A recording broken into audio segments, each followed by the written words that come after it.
We can also, okay, here we go. We're back. Okay, so mass incarceration begins in the 1970s and 80s. This is what I was mentioning previously. And as in the experience of Reconstruction, um, essentially what we have beginning in the late 1960s is the criminalization of people who were fighting for freedom. And this criminalization and incarceration of people who were involved in the Black Power and civil rights movement was the primary tool used by the state to reassert political control. So in the 1960s, as you know, the late 1960s, there's a massive assault uh, across the world on the legitimacy of American empire. And US hegemony is being challenged by the Vietnamese abroad, but also by the civil rights and Black Power movements. Um, and so mass incarceration of uh, Black radicals primarily in the 60s, in the early 70s, gets extended to the majority of the Black and Brown communities who are living in urban centers and who are experiencing in the 70s and 80s a massive intensification of deindustrialization. That is, that jobs are leaving the cities to the suburbs and to the south and then abroad in stages. And there is permanent unemployment in the cities. So the hyper incarceration of Black and Brown bodies is a way to deal with this crisis of unemployment, which is greater than it had ever been before. It's also important to note that incarceration in this period is a severe punishment that's leveled against the descendants of slaves for daring to fight back and assert their place in American society. Again, the mass expansion of prisons is happening alongside a problem of the state that it can no longer employ large numbers of people living in the city. And so the state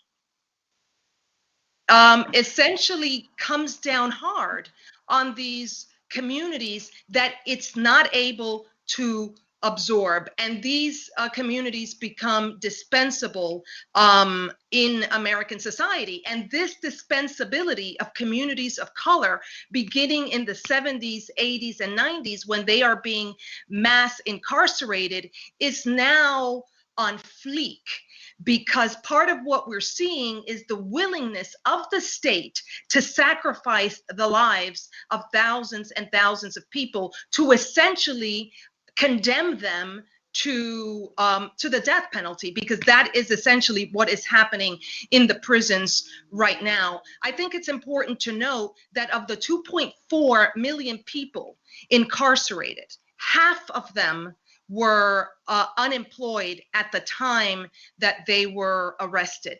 Half of the 2.4 million people who are incarcerated today were unemployed at the time of their incarceration. And the rest had an annual income of approximately $10,000. So what happens when the state is incapable of meeting the basic needs of so many of its citizens? It hammers them with the iron fist of the state. And we know that the war on drugs played a pivotal role in incarcerating so many people. I think I mentioned previously, I don't know if I did, that a third of the people who are incarcerated in American prisons today are incarcerated for for victimless crimes. Mhm. So a third of the people who are incarcerated in the United States today are incarcerated for victimless crimes. And I'll just end by saying that imprisonment is the third largest employer in the United States. The first one, I think, is Walmart, and the second is Something Man Inc.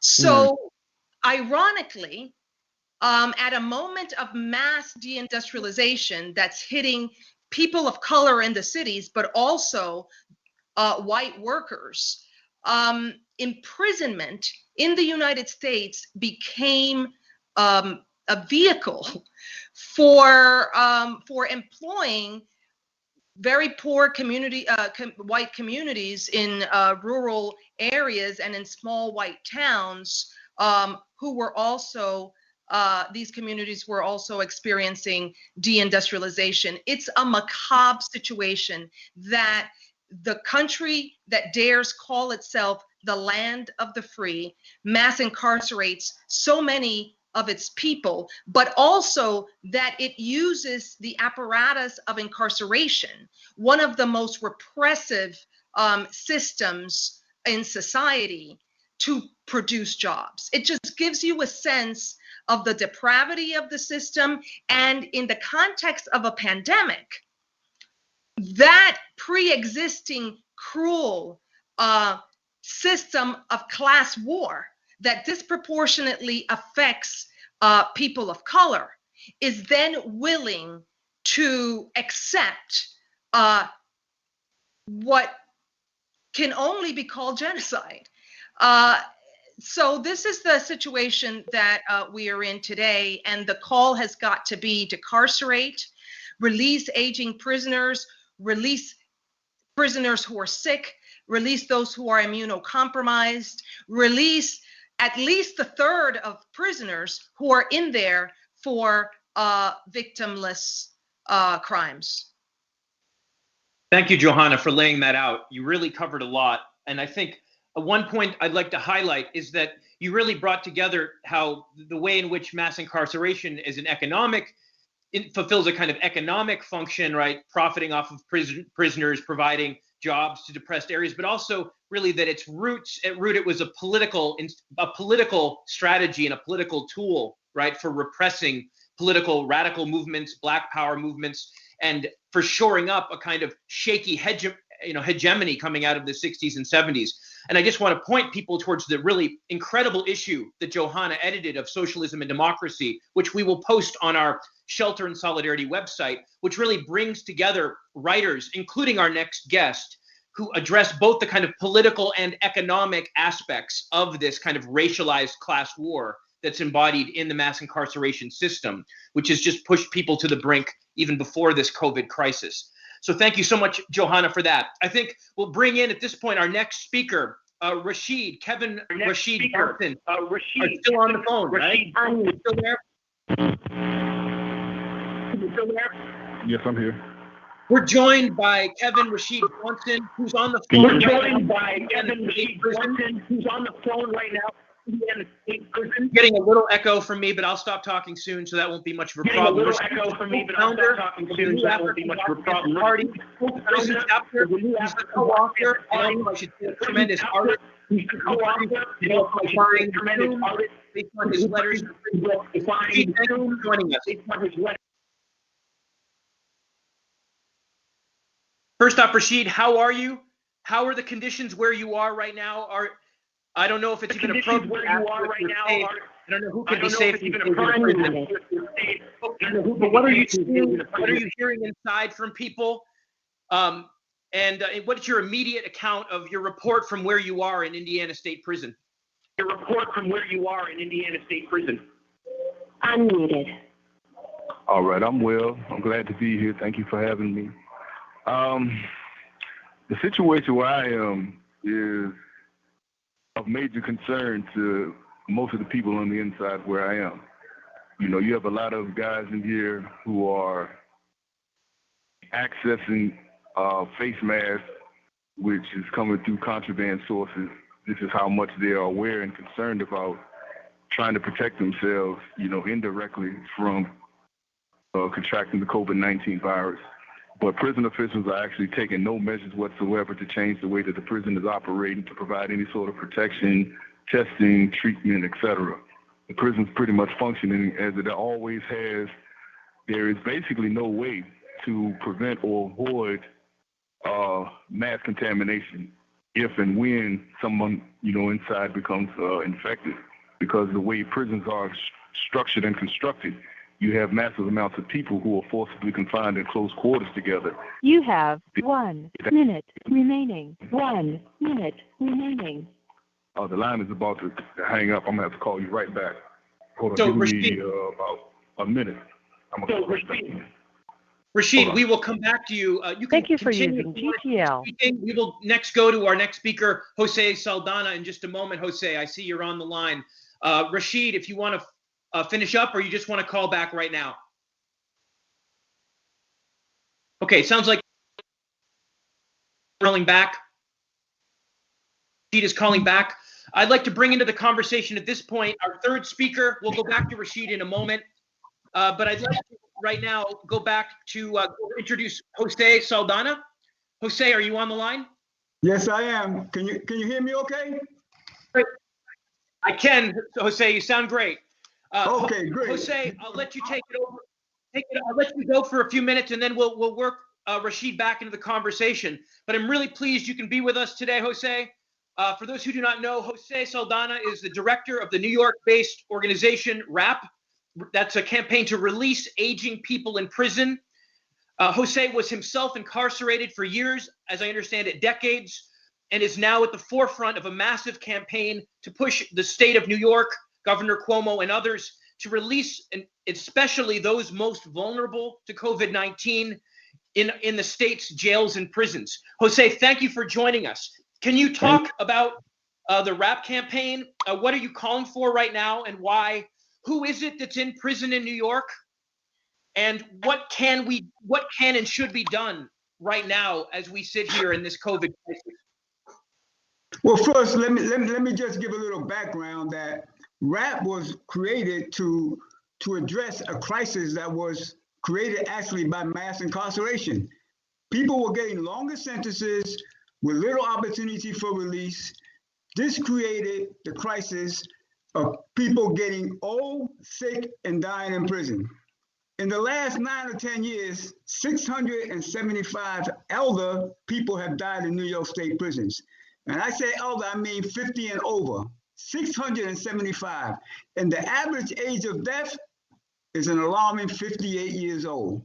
So in New York, the elder people and just about every other incarcerated person has faced a health crisis for years and decades. And now comes a deadly crisis that is fatal to those who are elderly and have underlying health conditions. So as the only humanitarian solution. At all, please. Take it out of the room. Am I okay? Yeah, keep going, Jose. Sorry to interrupt you. Okay, as the only humanitarian solution to this humanitarian crisis of people dying in prison, RAP is demanding clemency. We have collaborated with the Parole Prep Project and prepared a clemency demand that calls for mass clemencies. All those who are elderly and have underlying health conditions should be granted immediate clemencies. And this mass clemency should be prioritized from the elderly, those who are languishing in radical regional units in New York State prisons, they're 80 years old or so, dementia, cognitive impairments, as well as those who are in their 70s down to their 60s, to prioritize by age and their health condition to decarcerate. Because these men and women have already languished in prison for 3 and 4 decades. So they should have the opportunity to come home rather than die in prison. They will be the first to die if they're infected. And then we're also calling for the New York State to maximize parole releases. And by that, we mean that every single person that is parole eligible has been repeatedly denied parole by a punitive-minded parole board, that they should be automatically, summarily granted parole so they could be immediately released to their families and home communities before they get sick. And all those who have parole hearings coming up in the next year or so, year and a half, 2 years, to expedite this hearing so that they will have the opportunity to be released on parole. So this is just a humane and a moderate approach to decarcerating, getting the most vulnerable people out of prison so that they will not die. If Governor Cuomo and his New York State Parole Board fails to act in this manner, New York State prisons will be transformed into death camps, and the deaths and dying will be on his hands. Thank you, Jose, for that powerful account. Jose, what can you give us a report on how the organizing is going? I understand there have been some releases from New York State jails and prisons. In fact, in a moment after we get Rashid back, we will bring in Aziz Coleman, who has in fact been released from Rikers. Can you give us an assessment of what actions have been taken, what successes the RAP campaign has had, and what obstacles you all and we all are continuing to hit, and how we can overcome those obstacles right now in terms of the actual campaign?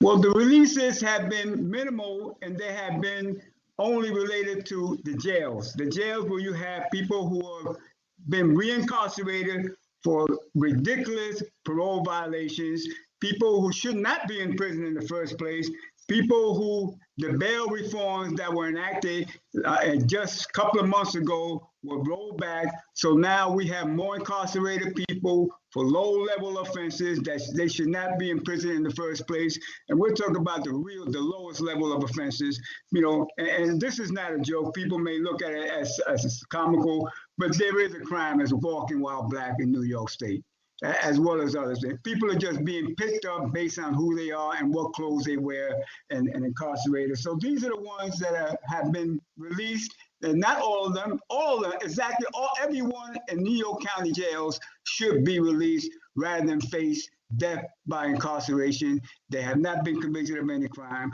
But RAP focused mostly on the elderly who have already languished in prison for decades. We have not had any success. Governor Cuomo is not addressing this issue. We keep on organizing and campaigning against him, denouncing him at every opportunity until he begins this process of mass releases in the New York State prison system. The prisons are breeding grounds for this virus. Already we have 80-something incarcerated men and women that been tested positive, and the only reason why they give us that number because they're not testing everybody. And we have 400 and something correctional officers who've been tested positive. And ironically, they suspended all visits from 52 prisons in New York State, suspended them as a first and only option of preventive measures. And now it's the officers. We have 3 shifts of officers going in and out of prison, and they're the ones that are infesting our comrades in prison. It's not the families, because by doing what he did, he actually targeted the people of color, our communities of color. He targeted them as if they were ones responsible for bringing in this virus into the prison when it's their correction officers that are bringing it into the prison. That's a powerful point, and it also underlies an important recognition, right? That a virus doesn't obey the walls, right? A virus can't be kept out by these walls, right? So as you pointing out, the point I haven't heard made, right, is that you think it's the guards, right, bringing in, right, so much of this COVID, and whether they know it or not, right? But also, of course, as prisons incubate, they're not only going to become death camps for the people inside, but they're going to incubate and then pour that virus back into other communities as well, right? I imagine, this is another argument RAP can make, right? I mean, there are challenges getting a broader community to actually care about the people that are locked up, right? So this seems like a key point, right? You can't wall in. Do you have a comment on that? I mean, the relationship between people outside. Exactly. Failure for Governor Cuomo to decarcerate these prisons is to everyone's detriment, because the virus is going to continue to spread like wildfire. Civilians, correction officers are going to get it. They're going to bring it back to their own rural communities, and the entire New York is at risk because of his failure.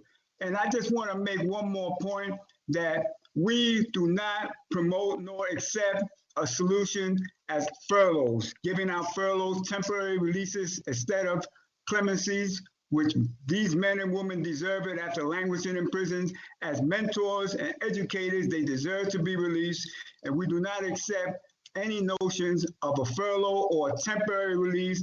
We just imagine someone who's languished in prison for 40 years and he's given 60 days of a furlough of 60 days or until the crisis ends, and then he has to surrender to come back to prison. That is totally, brutally unjust. So we do not accept any recommendations of that sort. Thank you, Jose. Jose, I want to check to see if Rashid is back on the line with us. Rashid, are you there? Yeah, I'm here. I was just giving Okay, great. Yeah, I'm here. So, Jose, we'll come back to you and Johanna after we hear from Rashid and Aziz. Thank you, Rashid, for calling back. Sorry it took us so long to get to you. Please pick up where you left off. You were giving us a report from the inside, but I'd also like to welcome you to offer your own analysis of what's going on. You are not only a victim of this system, but a revolutionary writer and analyst. And I would love to hear what you think this COVID crisis is showing us about the systems that people were already living under, and what it means for what needs to be done in this moment. So take it away, Rashid. All right, to return to where I was, the impact that has happened on the guys on the inside where I am is pretty deep. There's a consistent awareness of, the possibility that the disease can just spread unchecked, and that there are no measures in place, no attempts to put measures in place to address, to treat, to protect, to do anything that would help to contain or prevent the spread. And there is basically no way that it could be contained inside of the prison environment because of the very nature and structure of how the prison environment is made and how it operates. A basic example I can give is like on the tier that I live on, prisoners have to move close to each other. There's probably no way that two prisoners can pass each other going to and from their cells without turning sideways and facing each other and squeezing past each other just to walk by each other on the tier to move up and down the cell block, past the cells to get off the cell block. So it's impossible for us to practice social distancing in here. The prison officials are not even issuing any type of face mask. They're not doing anything to provide testing. Basically, nothing is being done. So when it comes in, as it comes in, there's basically nothing that can be done to help prevent it from spreading like, a bacteria in a petri dish. More broadly, I think we've seen the failure of the establishment, particularly under this capitalist system, to address this crisis with the general public. There's been no reasonable, no meaningful response to providing testing to people on the outside. There was nothing done to contain it when the virus initially was found to be spreading on the outside. There is nothing being done to help care for people. There's a shortage of ventilators. There's a shortage of face masks. And basically the system is telling people to basically kick in on their own and, basically try to prevent the spread of the virus by their own independent action. There's nothing that the government is doing to address the problem. There's nothing that those in power or those with the resources economically are doing in any way to help to contain and prevent, the onset of what is, demonstrably a pandemic. And I think it exposes the weak underbelly of this system, a system that has promised that is the most effective, most functional, it's the best possible system that could exist, is proving unable to protect and defend the people and provide them basic protection against, deadly conditions. And with respect to the response, the only response that could be made to spread or potential spread of the pandemic inside of prisons, as far as it releases prisoners, there's nothing else that can be done. And I think it should be challenged. If the question is raised politically, if the question is raised publicly, the threat or danger of releasing massive numbers of prisoners, et cetera. First and foremost, if we look at the prison system itself, the whole issue of mass imprisonment, the whole issue of imprisonment in America is illegitimate on its face. For one, 95%, that is almost 100% of people in prison in America have been imprisoned as a result of being coerced into pleading guilty for crimes, many of which they didn't commit or for which they were overcharged and they were not given a trial by a jury of their peers, as the Constitution promises. And that's under the demonstrably and admittedly corrupt plea bargaining process, where people, as Johanna Fernandez pointed out, from poor communities who have no resources are swept up into the arrest process. They don't have the means to hire defense attorneys who are willing to protect them, so they are hired. They're appointed attorneys who, from the outset, confront them with either you're going to plead guilty to the charges that you have against you, or the court is going to punish you if you try to fight against these charges. And I'm not willing to exert, or I don't have the resources to exert the necessary means to fight and, protect you against, these prosecutions. So most people, that is 95% of the people in prison, were coerced into pleading guilty under the threat of being punished by the system if they try to defend themselves against charges leveled against them. And on top of that, if you go back to the post-Civil War era, the very notion of incarceration was a compromise between, the U.S. government and the old slaveholders of the South to convert what was slavery, racialized slavery, into a system where slaves were re-employed back, or not employed, but were placed back in the position of being the central labor force on plantations and mines, etc., with the state controlling the forced labor people who were compelled into that process, instead of it being privately controlled by private slave owners and private plantation owners. The state basically took over the process of caring for and controlling the bodies of the slaves by incarcerating them through what were the black holes and racialized selective imprisonment, and turned them out on contract labor to the old plantations and to mines, railroad companies, etc. So the whole notion of imprisonment in America was instituted to return people of color back to conditions of slavery, and the state simply took over the role of feeding and sheltering the slaves, etc., but turned them back over to the same labor that they were forced to engage in to start with, in their own plantations and in mines and that sort of thing. So imprisonment in America is illegitimate on its face. There is no attempt, and it's proven not to effectively address or resolve so-called crime in America. It's not targeted at people who are actually committing crimes. It's targeted at poor people, people who don't have the resources to defend themselves against charges.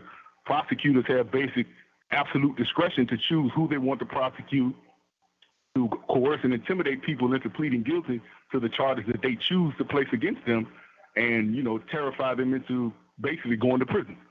So if the question is raised, should we release these people, whether people are incarcerated for violent crimes or victimless crimes, etc., all of that is basically irrelevant, because the whole imprisonment process in America is corrupt on its face. It's illegitimate on its face. People are not targeted for crimes they committed.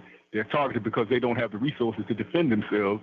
And as I said, almost 100% of the people in prison are in prison because they were coerced into pleading guilty to crimes for which they were mostly innocent of. And looking again at the pandemic and the potential effects of it, we can look at what the government has done in response to the hepatitis C crisis in prisons in America. They pretty much have refused prison medical care. They've allowed hepatitis C in many cases to just spread and go untreated because they say the cost of the treatment is too expensive. So they have allowed a virus that has pretty much 85 to 90% cure rate to go and to fester inside of U.S. prisons and affect the communities that these prisoners are going to be released back to, and just fester inside the prisons themselves because they don't want to treat them. Now, in the face of that, you can imagine what's going to happen with the COVID-19 crisis, pandemic. So, again, there is really nothing that the government will do. There's nothing that the government can do.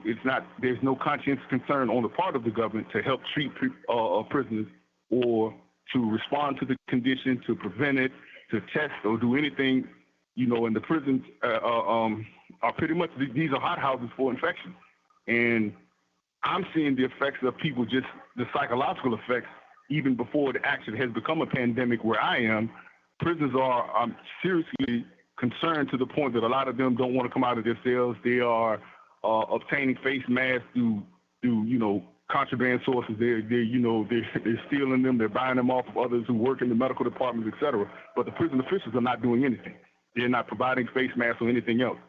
And if you look at this in the context of what America promised back during the Nuremberg trials, when America actually prosecuted some of the Nazi leaders for allowing diseases to fester inside of their concentration camps, America said that they would never repeat the behaviors of the German Nazis, that because they were punishing the German Nazis, they would be sure not to allow themselves or to immunize themselves from being held accountable for the same types of behavior. When in fact, this is exactly what America has done with respect to viruses like hepatitis C, and exactly what they're going to do with respect to COVID-19 if there is not a major push to release massive numbers of people from imprisonment in the face of this pandemic. Because the only thing it's going to do is spread, and a lot of people are going to die. And they acknowledge that the Nazis having done this in their concentration camps was a crime against humanity. It was a war crime. So it is no less wrongful for America to keep people contained under these conditions where being in imprisonment is in effect a death sentence because of contamination with a life-threatening virus. Yeah, I mean, Rashid, we will link to a piece that you wrote a few days ago, which raises this issue very sharply, right? The U.S., often putting itself forth as the beacon of liberty, likes to try to contrast itself with a state like Iran in many ways, as if Iran is the opposite of that. But it's in Iran that, as you wrote, about half of incarcerated people have been released in light of the COVID crisis, right? We have people in this country on the inside of the correction system who admit that a half or 40% of people being released would pose absolutely no threat to a community whatsoever. And yet we have not seen the humanitarian movement that we see in Iran on this, right? Which I think was a very sharp point you made in that piece. I do want to bring in our fourth speaker, who's been very patient, also on the phone. And then we will participate in some discussion. We have Aziz Coleman on the phone. Aziz, are you there? Aziz? I believe we have Aziz on the phone. We may also have a family member of Aziz Coleman. My understanding that Aziz was just released today.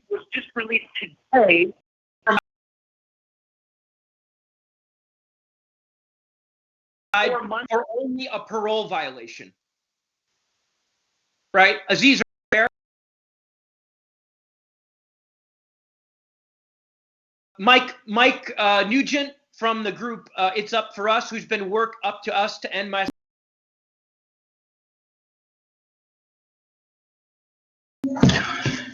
Yes, Joe. Hi, how you doing? Good, Mike. It's good to hear your voice.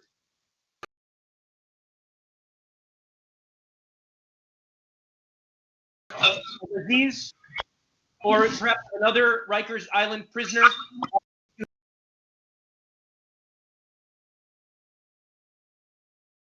Yeah, she's on the line.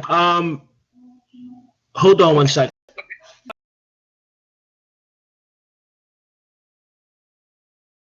Lost his call. He's going to be joining us by phone. We'll come back to him in a moment.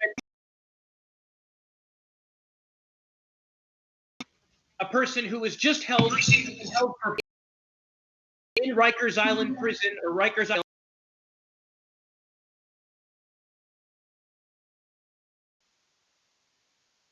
for simply a parole violation.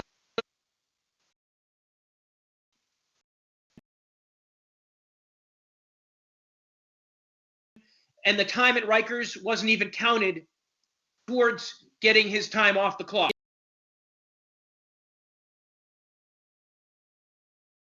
You know, 19, there have been reported deaths in Rikers Island, and there are God knows how many.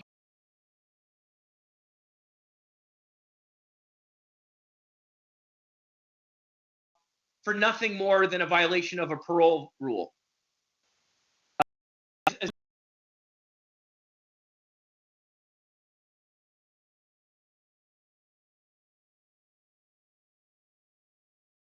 little talk between our speakers before we open it up to the audience and outside the jail walls at Rikers. If you could just give us a couple minutes. All right, he's 9-1. Come back outside.